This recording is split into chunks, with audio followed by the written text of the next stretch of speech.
아버지, 감사합니다. 아버지께서 오늘 또 저희들이 한자리에 모여 한 마음으로 하나님의 예배드리고 하나님을 찬양하고 하나님의 말씀을 기대하면서 이 자리에 앉을 수 있도록 은혜 베풀어 주셔서 감사합니다. 하나님, 심히 약한 종을 하나님께서 오시사 하나님의 말씀을 대하게 해주신 것 진실로 송구스럽사옵니다. 하나님, 제 자신의 지혜나 능력으로 아니라 하나님의 성령께서 주시는 말씀, 하나님 성령께서 제 혀와 입술을 사용해서 말씀하여 주옵시고 그 말씀들이 우리 마음에 새겨서 이 한 주간 동안 살아낸 것이 힘이 되어 능력이 되어져서 이 일상을 넉넉히 이기며 살아갈 수 있도록 축복하여 주옵소서. 오직 우리는 그러한 발걸음은 날마다 걸어갈 수 있도록 은혜 베풀어 주시며 감사합니다. 하나님, 시종일관 하나님의 성령께서 온전히 주관해 주기를 원하옵고 예수님 이름으로 감사하며 기도드리옵나이다. 아멘. 네, 오늘 말씀의 제목은 기대와 소망. 사실 전 이 기대와 소망이라는 말을 같은 말로 전 해석하고 싶습니다. 전 그래요. 기대라는 것은 무언가 나에게 이런 일이 일어났으면 좋겠다, 내가 이런 사람이 되었으면 좋겠다는 그런 기대감을 갖고 있죠. 그런데 그것을 이루기 위해서는 내가 열심히 노력하고 애를 씁니다. 그러나 그것만 가지고는 도저히 불가능하거든요. 그래서 정말 우리는 하나님의 성령께서 도우시사 그와 같이 되게 해주십시오라는 게 소망이지 않습니까? 그래서 이 기대와 소망, 여러분 제가 이것 때문에 설교를 몇 편을 들어봤었는데 여러 가지로 설명들을 합니다마는 저는 그렇게 해석하기로 했어요.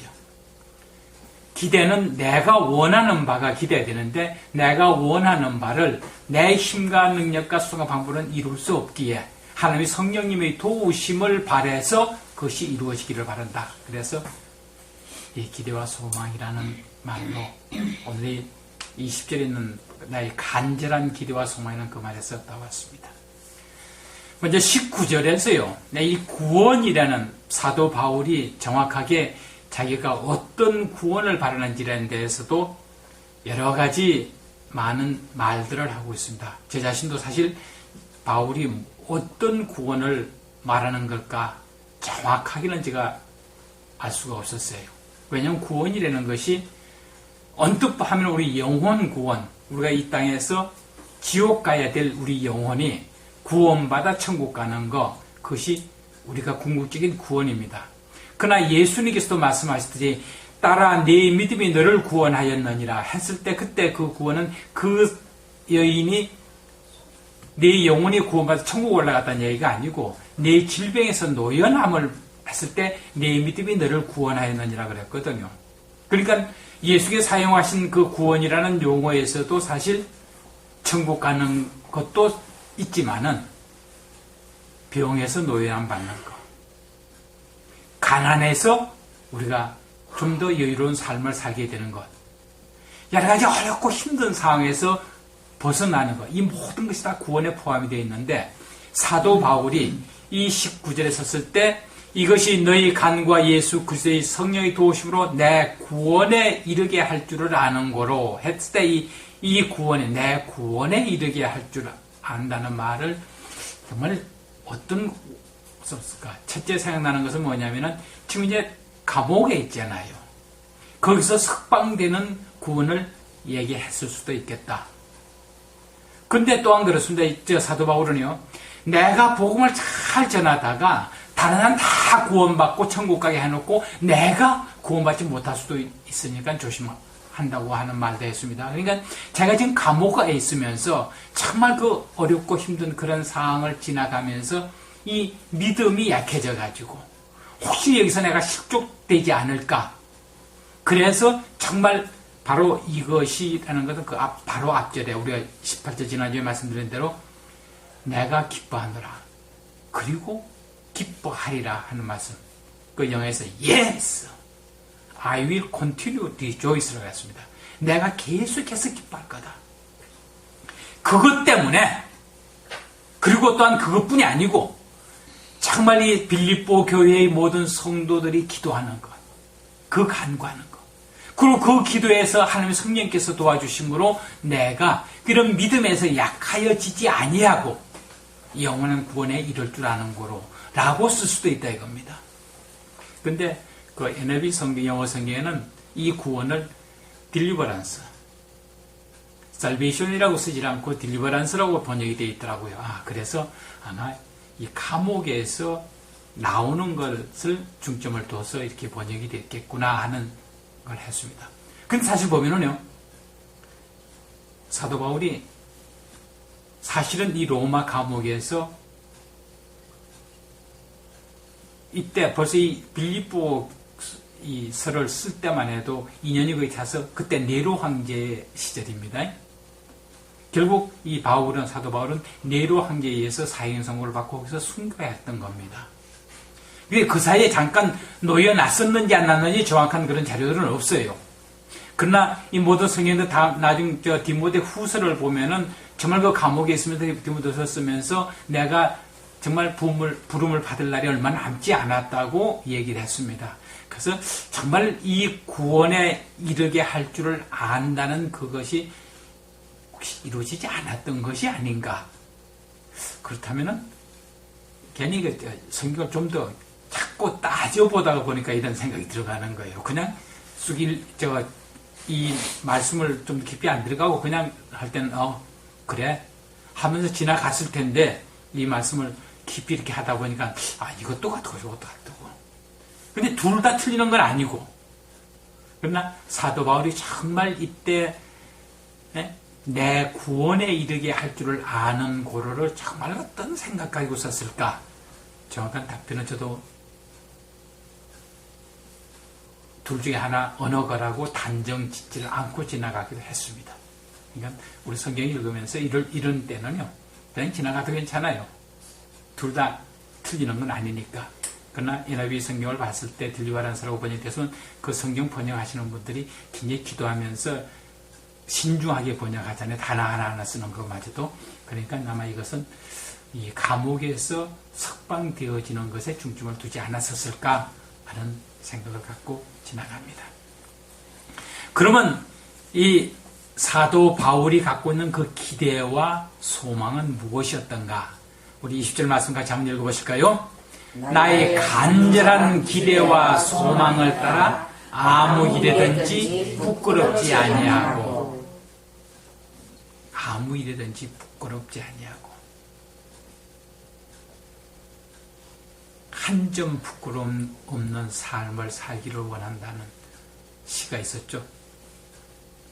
서정수 시인의 서시라고 그랬는데 전 다 못 안 읽어봤어요. 한섬의 부끄러움도 없기를. 윤동주 시인의 나무 잎에 있는 그 서시에 한 점 부끄러움이 살기를 바란다는 것이 정말 이 사도 바울뿐이 아니고 아마 이 땅에서 살아가는 사람들 좀 더 자기 자신을 살펴보면서 정말 좀 더 잘 살아보겠다 하는 사람들이라면은 아마 이런 기대와 소망을 다 갖고 있을 줄 압니다.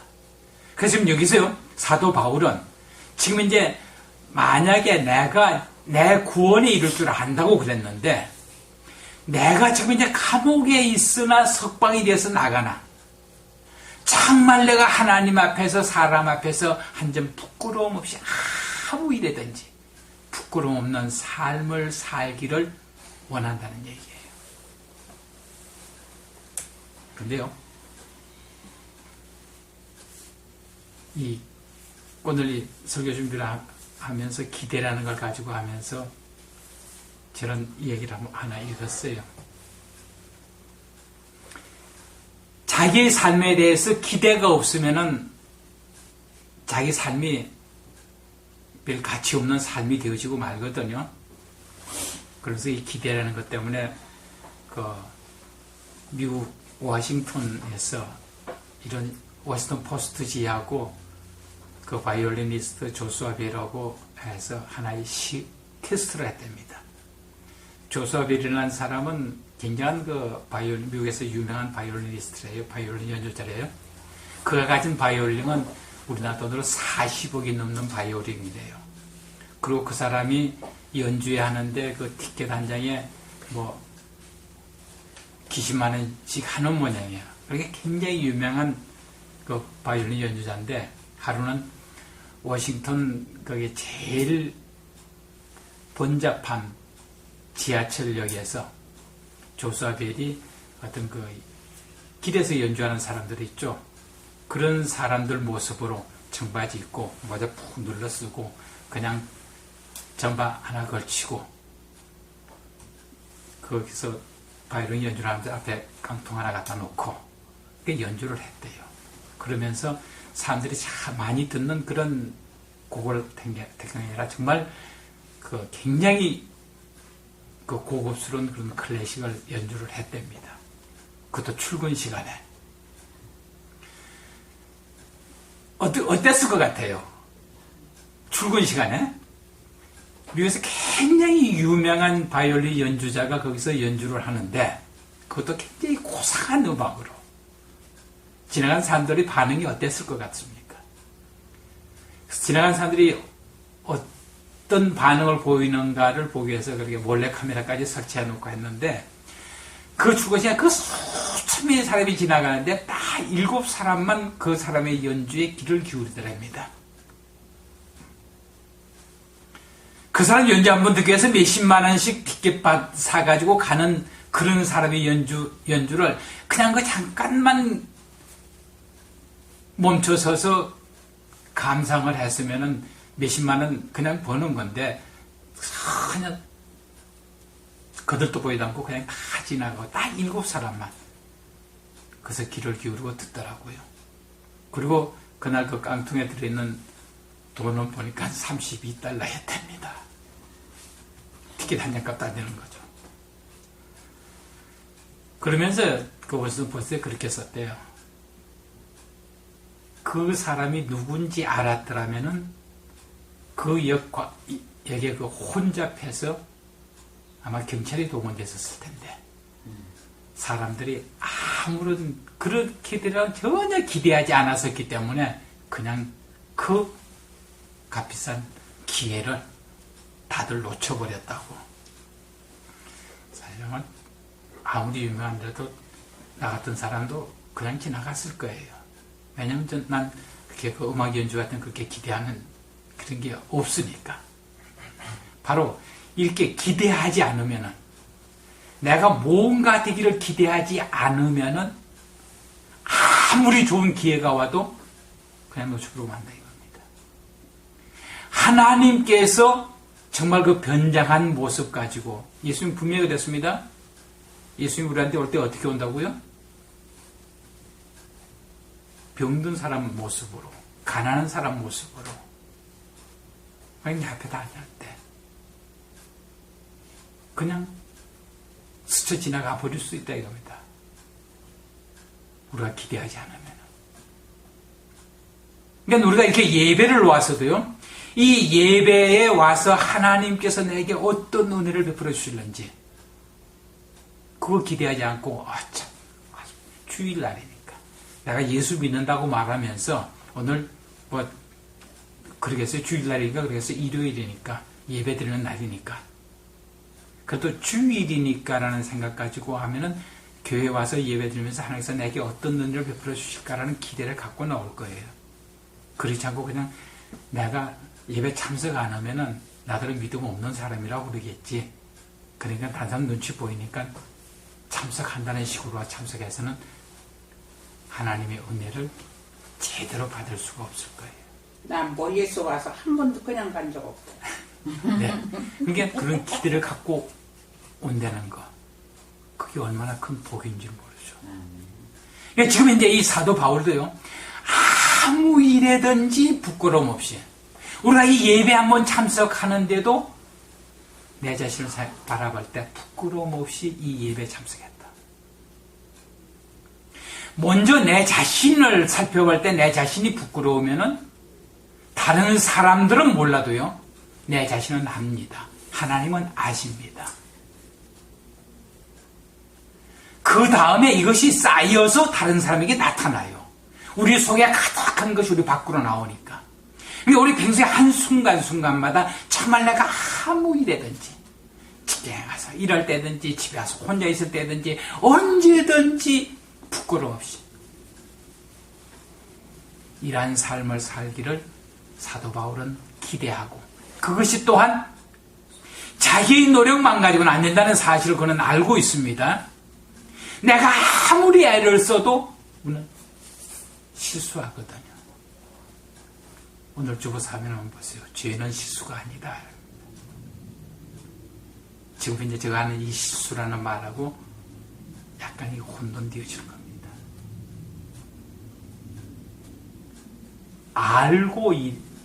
알면서도 하는 것은 실수가 아니에요. 오늘 주보 사면은 그는 어디에 중점을 뒀냐? 아담과 해와가 선악을 알게 하는 나무 열매를 따먹었은 알면서 따먹었어요. 그냥 무심코 지나가다가 정말 맛있게 생겼다 해서 따먹은 게 아니고, 따먹지 말라는 분명히 알았으면서도 산에 와서 속이 놓으니까 정말 그 말이 맞는 것 같고 아리따리 하는데 정말 사단의 말이 맞는 것 같으니까 하나님께서 금한 것을 엄연히 알면서도 따먹어서 그건 실수가 아니에요. 그 실수 아닌 건 어떻게 하면 돼요? 알면서 저지른 죄를 어떻게 하면 돼요? 회개하면 돼요. 예수님께서 십계명에 들어서 그 길을 열어주셨어요. 내가 잘못을 인정하고 그 잘못에 대해서 잘못했다고 고백하고, 그래서 합당한 대가를 치러야 돼요. 회개 그냥 말만 잘못했습니다라는 거 아니고요. 합당한 대가는 치러야 돼요. 뭐냐면 다른 사람한테 뭔가 잘못했어요. 그 사람한테 가서 사과해야 돼요. 그냥 나 혼자서 하는 잘못했습니다라는 거 끝나는 게 아니고, 다른 사람 뭔가 손해를 입혔어요. 그 손해 보상을 해주고 해야 돼요. 이게 회개하면 되는 거예요. 그러니까 지금 현재 이거는 정말 내가 간절한 기대를 갖고 부끄러움 없이 살아가려고 하지만은 언뜻 알면서 말고, 이럴 때 둘 중에 하나 선택하는데 이것이 분명히 선택해야 되는데, 이것이 이를 선택하면은 하나님이 기뻐하시고 이를 선택하면 하나님이 기뻐하지 않는다는 거 알면서 이를 선택했다. 이거는 실수 아니에요. 그러니까 하나님의 성령님의 도우심으로 간절하게 정말 내가 한 점 부끄러움 없는 삶을 살고 싶습니다. 라는 기대와 소망을 갖고 있습니다. 또 한 가지. 두 번째는요. 20절 말씀 같이 한번 읽어보실까요? 오직 전과 같이 이제도 온전히 담대하여 살든지 죽든지 내 몸에서 그리스도와 존귀히 되게 하려 하나니. 지금 이제 사실 사도 바울이 이 감옥에서 내가 나가는 거 사실 자기는 원하고 있는 것 같아요. 19절에서 보면은 거기에 딜버란스가 죽임을 줬다 그러면 그 감옥에서 나가기를 원하고 있는 것 같아요. 그러나 그것이 되지 아니한다 할지라도, 내가 살든지 싶든 내가 이 감옥에 있든지 내가 나가든지 오직 그리스도만 나를 통해서 존귀히 여김을 받게 되기를 원합니다. 내 안에서 예수님이 존귀히 되려고 한다면은 가끔 내가 어떻게 되는 경우가 있겠어요? 손해를 봐야 하는 경우가 생겨집니다. 예수 믿는 사람들이 하나님이 축복해 주는 건 틀림없어요. 그 축복이 영원한 하늘나라 가는 것만 축복이고, 정말 내 마음 가운데 예수님만 계신 것이 축복이 아니고, 이 세상에서 정말 병들지 않고 가난하지 않고 살아가는 것도 하나님의 축복 중에 하나예요. 예수 믿고 구원받은 사람이 그런 축복이 있는 건 틀림없습니다. 그러나 그것이 목적이 아니라는 얘기. 예수님이 나를 통해서 존귀 여김을 받는 방법은 내가 그런 축복 가운데서 많이 누리고 사는 것만이 아니고요. 내가 어려운 고통 가운데서 어떤 고난 가운데 있으면서도 하나님은 나를 통해서 영광을 얼마든지 받으실 수 있거든요. 그러니까 사도 바울은 지금 내가 살든지 죽든지, 많은 사도 어때요? 살기를 원하겠어요? 죽기를 원하겠어요? 아마 언뜻 물으면 난 살아주고 죽어도 좋습니다 하지만은 어떤 그 죽을 지경에 이르게 되면은요, 피하고 싶다는 게 솔직한 심정일 거예요. 저도 얼마 전에 그랬어요. 죽을 각오 돼 있냐? 네. 선뜻 네라고 대답했어요. 그랬더니 반응이요. 그래. 조금 의심스럽다는 얘기예요. 그래. 그래, 그 반응을 듣고 딱 생각하니까, 단숨에, 그냥 아무런 고통 안 느끼고 단숨에 죽는다면 그건 가능할 것 같아요. 근데 지속적으로 이 고통 가운데서 죽어간다면은, 그거는 실수입니다. 그랬어요. 그렇지? 그랬더니 그렇지? 그런 거 생각하니까요, 우리 예수님의 십자가의 죽으심이 그 고통 가운데 죽으시다는 거. 거기서 선명하더라고요. 그 채찍에 맞아서 정말 고통 가운데 채찍에 엄청나게 맞았잖아요. 그 고통 가운데 그 아픈 몸을 끌고 십자가에 달려가지고 엘리 엘리라마 사막단이라고 외치지 않을 수 없을 만큼 그 고통 가운데 서서히 죽어가던 그 모습이 떠오르는데, 정말 아찔하대요. 그래요. 쉽게 너 죽을 준비돼 있어? 네. 대답 쉽게 해놓고 나서 아니더라고요. 네가 죽든지 내가 죽든지 살든지 오직 내 몸에서 예수 그리스도가 존귀되기를 원하노라. 정말 이것이 내 마음속에 간절히 원할 때는요, 손해도 기꺼이 감수할 수 있는 자세가 되어져야 합니다. 쉽게 오직 내가 죽든지 살든지 내 몸에 그리스도만 존귀되기를 원하노라고 말할 수 없는 상황이 거겠습니다. 아마 하나님은 우리한테 그렇게 가끔 한번 테스트 하실 거예요. 네가 말하는 게, 왜냐면 우리 자신도 잘 모르잖아요. 내가 아마 그때 너 죽을 각오 돼 있니? 네 라고 대답할 때는 내가 진짜 어떤 죽음을 각오하고 돼 있는지 내 자신이 몰랐었어요.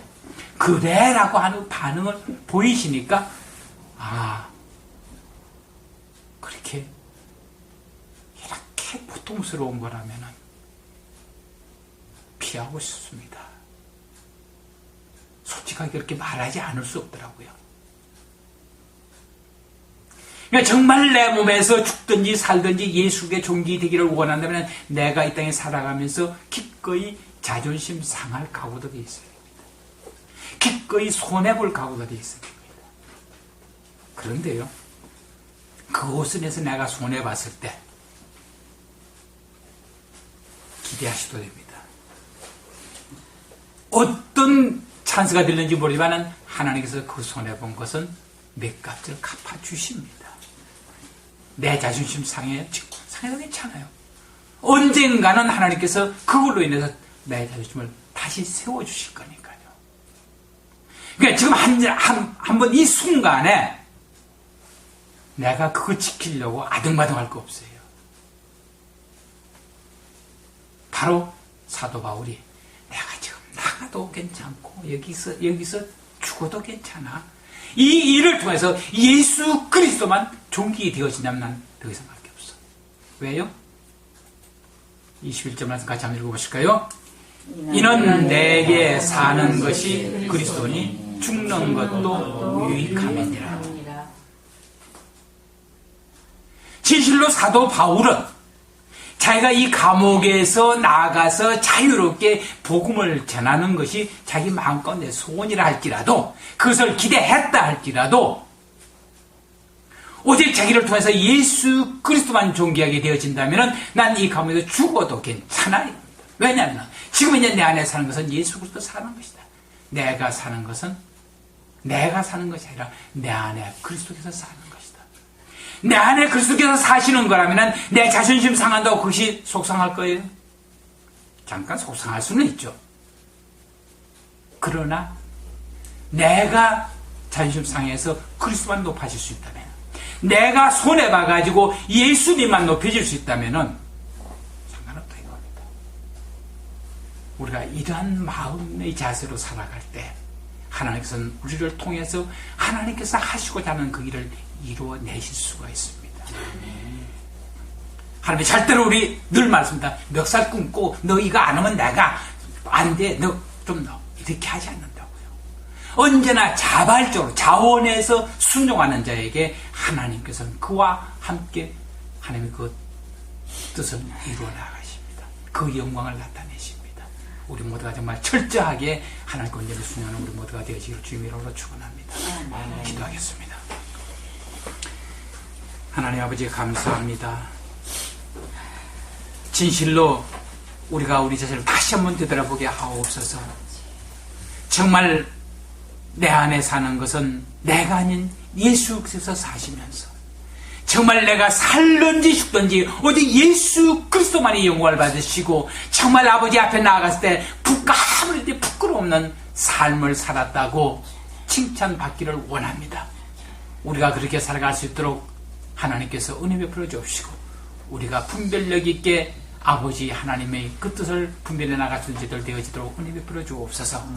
예수님 이름으로 감사하며 기도드리옵나이다. 아멘. 네, 말씀 생각하시면서 통속으로 기도하시겠습니다.